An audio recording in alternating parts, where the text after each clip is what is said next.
So, as far as the pros go and the cons go, there are 11 pros and 15 cons. There, once again, like the few Pokemon generations prior, has been nothing that's told me I definitely need to get the next games. I just ended up picking the games up because I had the money for the most part, and because I kind of wanted to check out the new designs and stuff. I don't really care much to do a lot of the, what's the word I'm looking for? Gym challenges. The bulk of the game, I just generally don't really care to play through. Like, just let me raise my Pokemon. It's not because I'm an adult and I don't have time. I don't have an interest. It's boring stuff now. It's just not as fun as it used to be. Is that my signing off to Pokemon? Probably. I don't know. I hope not, because I genuinely do like Pokemon. I grew up on it. I don't want it to just become as bad as a lot of the shit that's out there nowadays. And then I have to fuck off and make my own new Pokemon game. With blackjack and hookers. Out of these games, red, green, blue, yellow, gold, silver, crystal, ruby, sapphire, emerald, fire red, leaf green, diamond, pearl, platinum, heart gold, soul silver, black, white, black 2, white 2, XY, sun, moon, ultra sun and ultra moon, omega ruby, alpha sapphire, let's go Pikachu, let's go Eevee, sword and shield, brilliant diamond, shining pearl, and now Scarlet and Violet. And this is the first time in ever since playing Pokemon games that I have been as genuine as I can be in saying, Not interested. the next games I have zero interest in. I have no kind of anticipation built up for the next games. I might play them, who knows? I just don't see myself buying them day zero. They're gonna have to pull a fucking hat trick in order to rope me back in with this shit. If there's one thing that bothers me about Game Freak and the Pokemon Company at large, is they have effectively become the Call of Duty of Nintendo. It's not Mario. It's not the new Mario iterations. It's not the new Legend of Zelda. It's not, Star Fox or F-Zero or Metroid or anything like that. It's not Yoshi's Island. It's not Pikmin. It's not Earthbound. It's not anything that's Nintendo exclusive. It's Pokemon. Pokemon can put out a new generation every 2-3 years and pull in ass loads of money. And with all of that money, they always choose to do the bare minimum. Now, is that their fault? Half and half. Because the fault also falls on the fans, the people who support them in the first fucking place, because they let them slide with these hiccups, obvious things that can be improved, like quality of life improvements that can happen. They know that their general fan base, they know that their general demographic of people who buy the games are adults. Now, are adults buying them for their kids? Yes, I get that. But who do you think grew up on it? The same adults that are buying it for their kids. So those adults are also going to play the game. Why not, I don't know, give the fans and new fans something?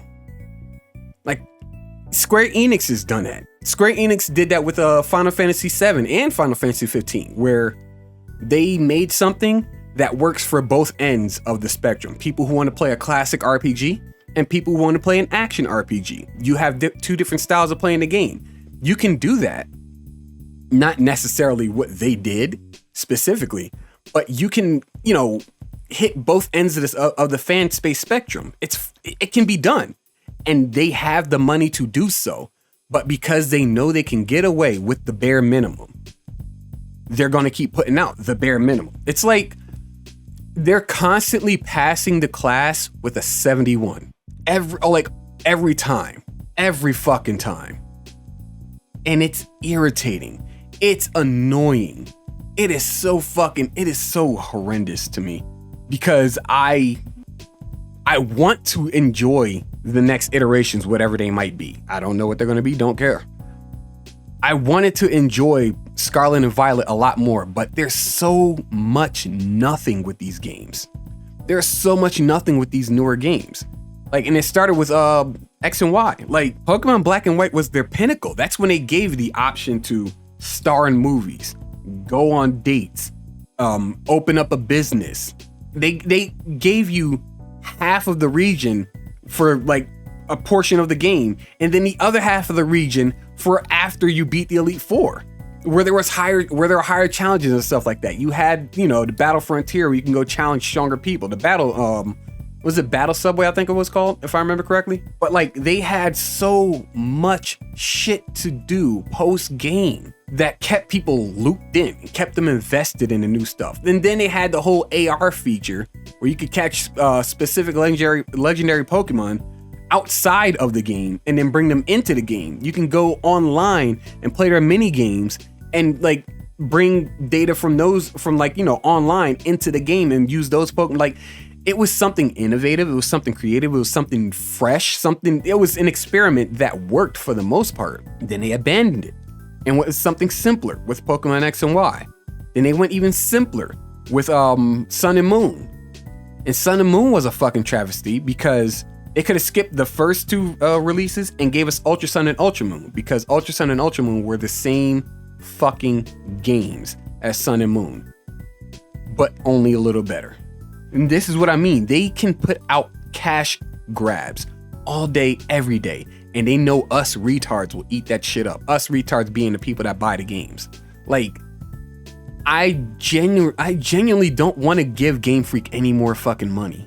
And it's even worse because like Legends Arceus was so fucking good.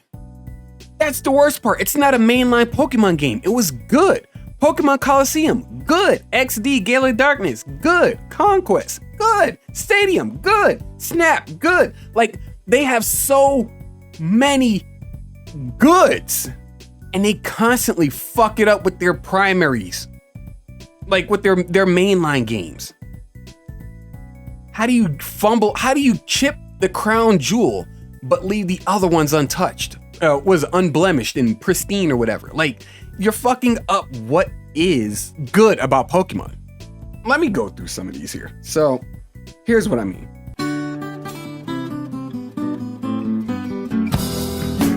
The first gym is you have to push a giant olive into a basket goal. And what they did essentially was give you like walls and stuff, so you got to kind of maze your way through. Unbeknownst to them, it's a fucking olive. It can go up the walls. It can, like, it's not gonna sit on the ground the whole time. It's not a ball where it's just like rolling the whole time. It's gonna like wobble. It's gonna bounce off of stuff. You can literally skip right past the walls and get the fucking olive into the basket in like 0.0 fucking 6 seconds. That's obviously an exaggeration, but it takes little to no effort. You don't have to battle any of the trainers there. And it takes no effort to get that olive into the basket and then go challenge the gym leader. That's it. Challenge done. Next. The second gym leader is run around and go find some Sunflora within the city. You have to find 10 Sunflora. And this is where they thought they were, you know, they were going to be, you know, clever with the challenge or whatever. But all it did was prove that the game cannot handle what the fuck they're putting out. Because that much motion happening in one specific area made the game literally move. Well, made every character that isn't you move at like fucking 6 frames a second. It was terrible. God damn, it was bad.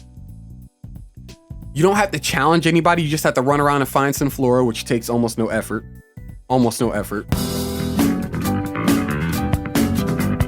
The third gym leader, you're playing Where's Waldo. You have to find a director in a picture. So there's that. The fourth, this motherfucker. He's the second most annoying cat. There's never been in the history of Pokemon games any generation where I've hated more than one gym leader. I despise Kofu. Holy fucking shit.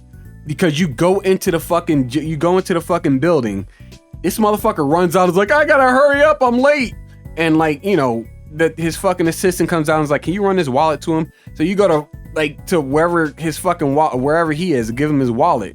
And he's like, I'm late. I'm still got. I'm late, and you go to give him his wallet. He takes the wallet, and he's like, "Why do you have this?" He'd be like, "Cause you fucking ran out." He's like, "Oh, I'm sorry. I gotta go to the fucking market." And he goes to the market, then you go to the market, and then he's like, "Hey, take this money and go win a bidding war." And the bidding war is bet the minimum amount, then the highest bid at that point, and you will win. And then he says, "Oh, you can keep the rest of the money." It's stupid. It's stupid. Why? Why? For something stupid. For not even stupid. Just for a fucking battle. Just to battle this guy. Just let me battle you so I can go on about my fucking life, please.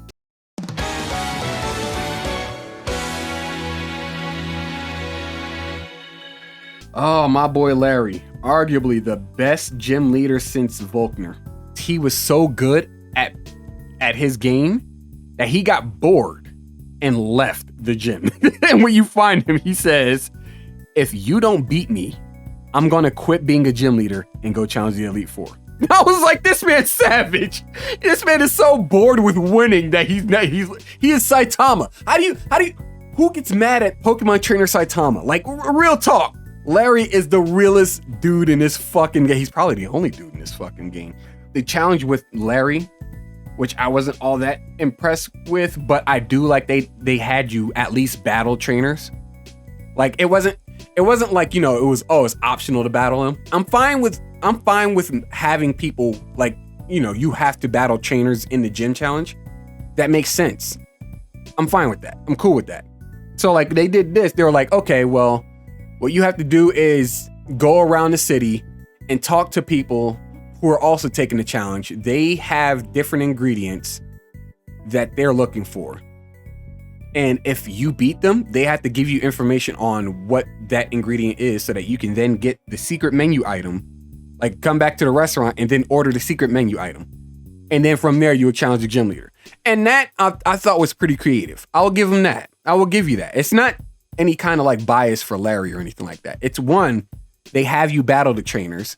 And two, like, it's not just a straight shot. You have to actually go and find this information. I'm like, okay, cool. Nice. So I give Larry credit for that. Then you show up to Larry. Oh, I didn't even do the fucking personalities if they have any of these other characters. Katie's a fucking baker, so there's that. Brassius is like, I don't know, fucking like a beast hunter, a beast master or some shit. I don't know what the fuck he is. I genuinely don't. I don't know what the fuck this man. I don't know.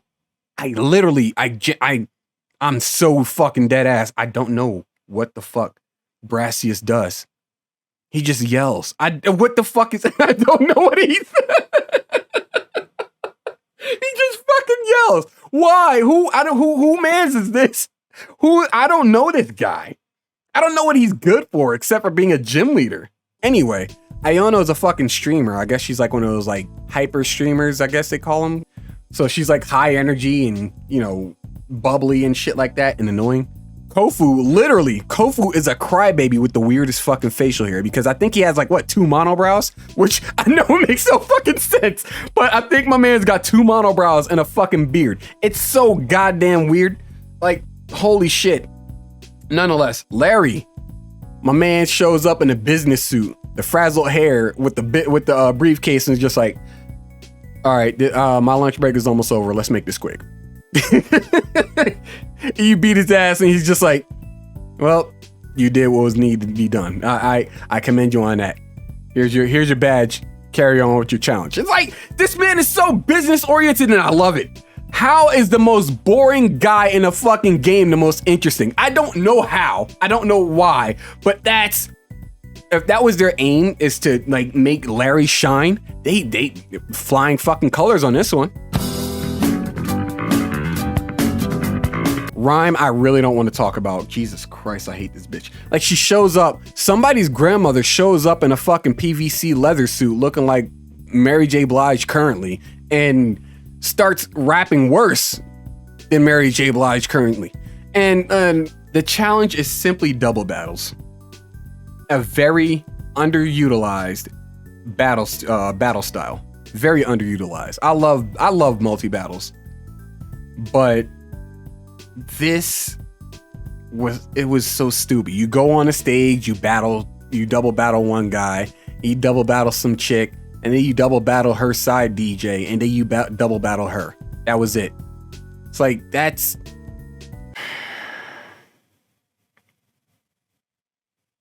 I had more enjoyment in challenging Lieutenant Surge. And Lieutenant Surge's gym was literal fucking luck. You luck your way to get into Lieutenant Surge. Not by battles, I mean by finding the right trash can to then find the next right trash can. Because if you don't find that next right trash can immediately, it resets and it goes somewhere else. Good fucking luck. Holy shit, that was a headache and a half. And I still had more fun with that shit. I still had more fun with that shit than I did with rhymes. Like, I felt my soul wither going through that gym. And I'm definitely gonna have to do it again if I'm playing through Scarlet.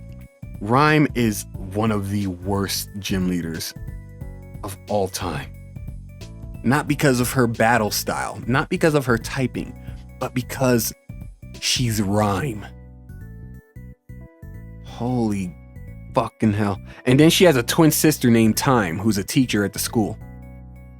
This shows you the level of inspiration behind their creativeness at Game Freak. But hey, they got Toby Fox, so they get at least 1 star, right? Tulip was, I guess, a model or whatever, or is a model. I don't know, some broad, I don't know, Kim Kardashian kind of influencer chick. Sure.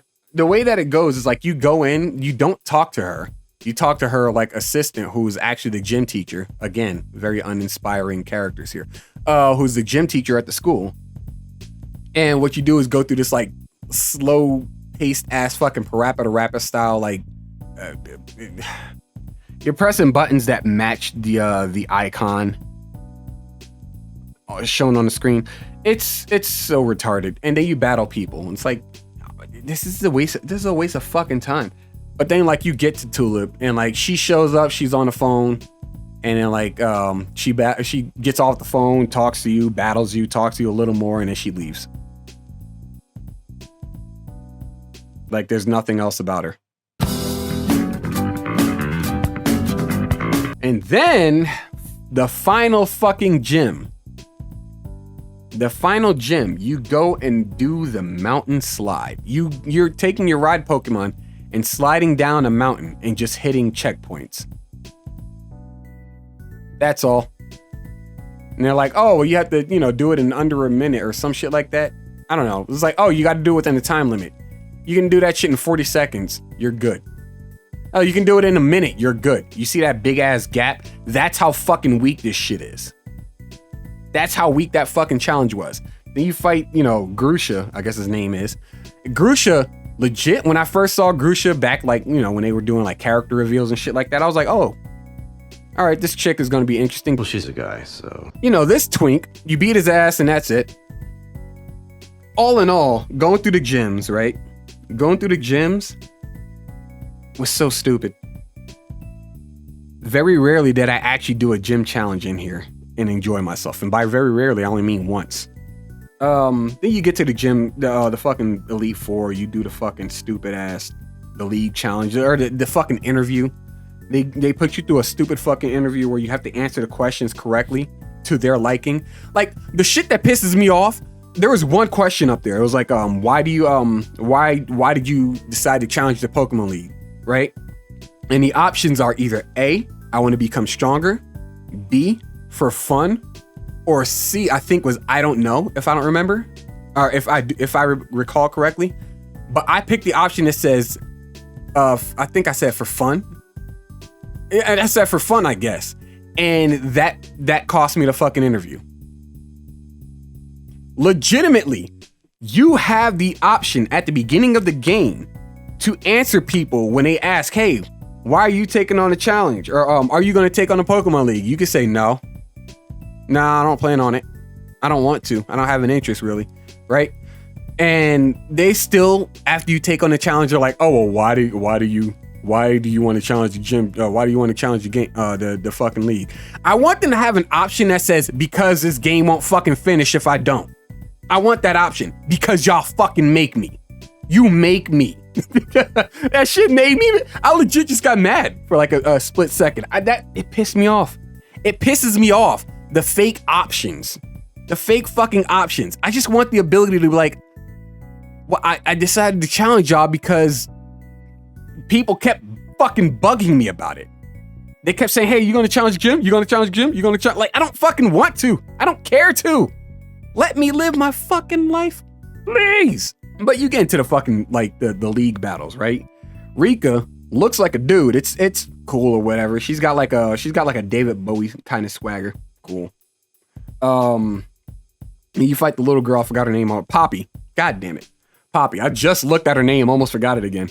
Yeah, you fight Poppy and like it's just some little girl dressed like a fucking like a doll. Like a porcelain doll. So she's got like a little bonnet hat and a fucking dress and shit like that. I think if I remember correctly, she had like a little teddy bear or some shit. You battle her and you know, she's out of the fucking way. Then the next in line to show up is Larry. So Larry is not only a gym leader, but he's also one of the Elite Four. And normally, in this situation, I'd be like, they couldn't even come up with a character that has zero meaning outside of just being a league trainer. And while I still stand by that, it's Larry. So, I mean, and then you get to the dragon teacher whose name I forgot, or Hassel. I was about to call him Reason because there's really no reason for him to be here. He sucks. And then after you beat those four, then you get up to Gita, right? And Gita, she has some interesting Pokemon. I mean, it's not anything that's unbeatable, let's be honest here. But that's about it. You beat her and then you get to the end game. It's like, all right, you know, you can do something else. Oh, going into the Team Star, right? Team Star, they have, what's her name? Melly? The fucking fire girl? I don't know.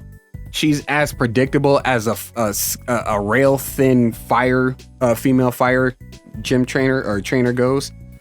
So there's that. And then you had the fucking DJ guy. He's boring. You had the ninja guy. He's more boring. You had the gay guy who's like, I don't know if he's gay or not, but he's effeminate. And I'll touch on that in a bit too. That is some unfortunate phrasing. I'm not going to retract my words. It's just unfortunate phrasing. And then Eri, the fifth one. And she's like the most interesting out of all of them. So you fight those five, right? You fight Director Clavel, then you fight Penny, and then that's the end of that storyline. So then that's all three storylines out of the way. You then go into Area Zero and listen to some Toby Fox. And just kind of like, I shit you not, I probably didn't move from the very beginning of the Area Zero for like the better half of a half an hour. Bro, I don't know what kind of cocaine Toby Fox laces his music with, but he needs to do this shit to every track that exists on the planet in video game history. Holy shit. I couldn't stop listening. I was bumping, man. Haven't heard anything that good since Colress's battle theme. It's just so good. It's just good.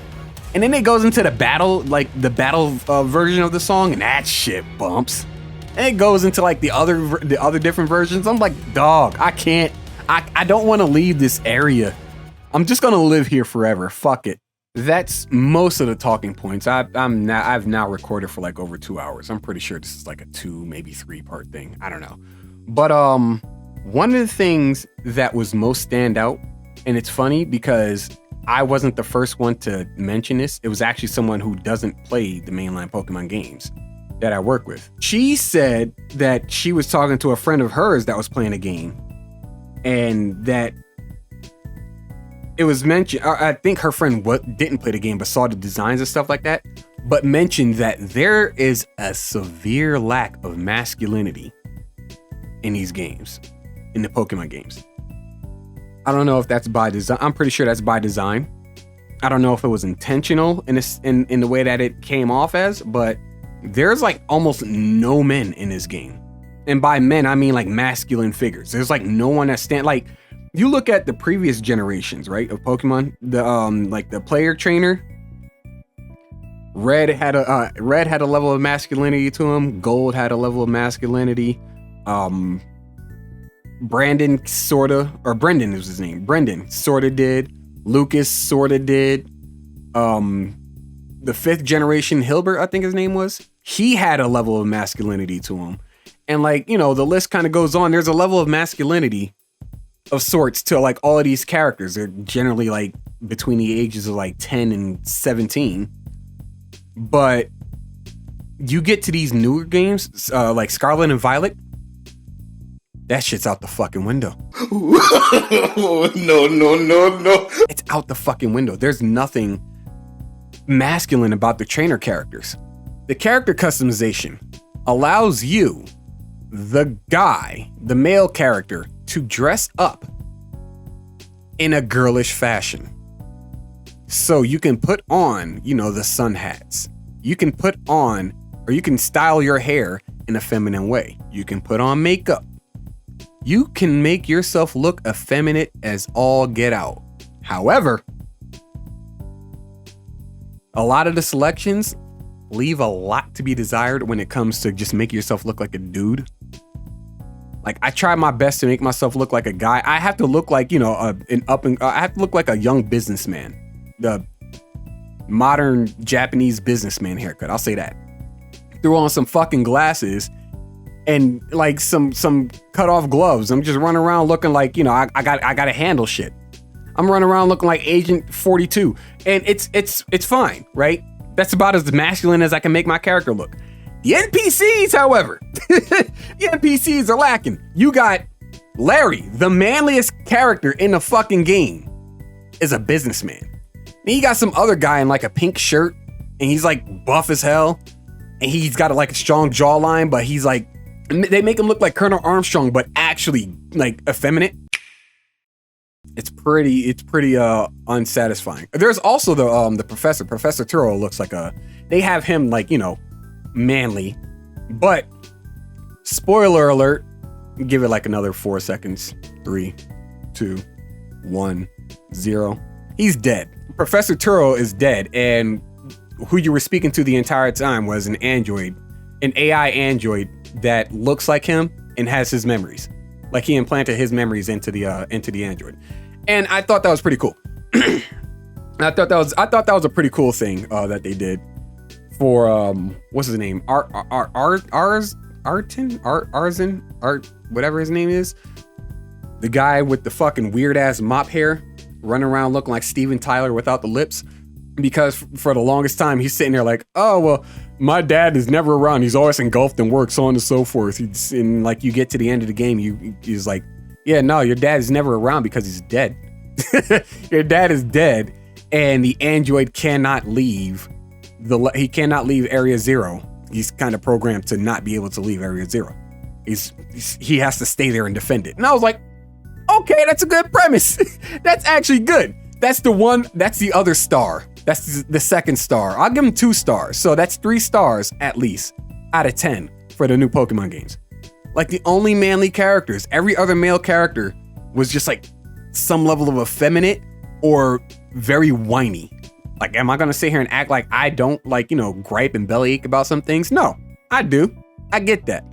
But these are characters. You can make them the kind of like, you know, less, you know, bitchy in a way. Like, not to mention a lot of the NPCs, a lot of like the no-name NPCs, like a lot of the women were yoked to the fucking gills, dog. Like I'm talking, they walking around looking like She-Hulk without the color and with a bad hairstyle. Like they were just, like you got chicks that look like dudes, you got dudes that look like chicks, you got chicks that look like chicks, and like the femininity is like strong in this game.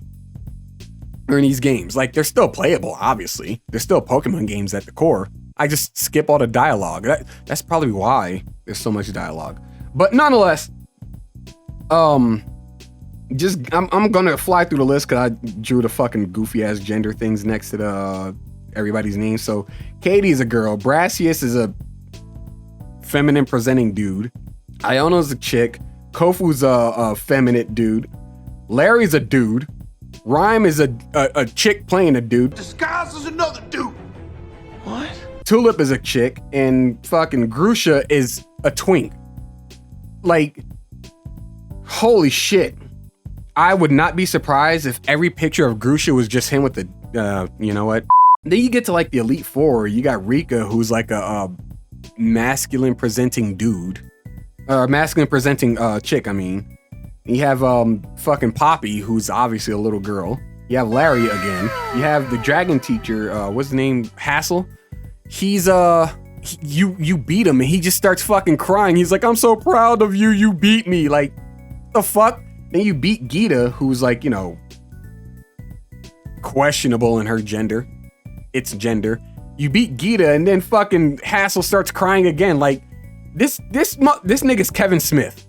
There it is. There you go. His name is no longer Hassel. It's now Kevin Smith. Then you have, what's her fucking name? Melly, whatever her name is. She's like, you know, tough tomboy bitch, whatever. This DJ kid, I'll give him credit in saying that he doesn't act like a girl, but he also acts like, you know, the standard shonen, like episode 2 standard shonen. So he's annoying. You have that ninja dude who I didn't know was as, I don't know if he's actually like, you know, mentally retarded. He just puts on well. Then you have obviously the one other kid who's walking around with the fucking cane like a Clockwork Orange or some shit. I'm pretty sure he's gay. Then you get to Eri, and Eri just kind of like, Eri's like, nah, I gotta hold down the fort. I gotta be like, you know, I gotta make sure all my people are good. And it's like, that's cool, I guess, for Amazon characters. But they couldn't put that personality on a guy at least, so that we could have like somewhere close to 3 dubs in this game for men. Holy shit. And then Penny just looks androgynous, just like from a still, but you find out that Penny's actually a girl. And all in all, the games play like a Pokemon game for the most part. With everything that I've just rattled on about for the past 2.5 hours, I'm gonna have to give this game a resounding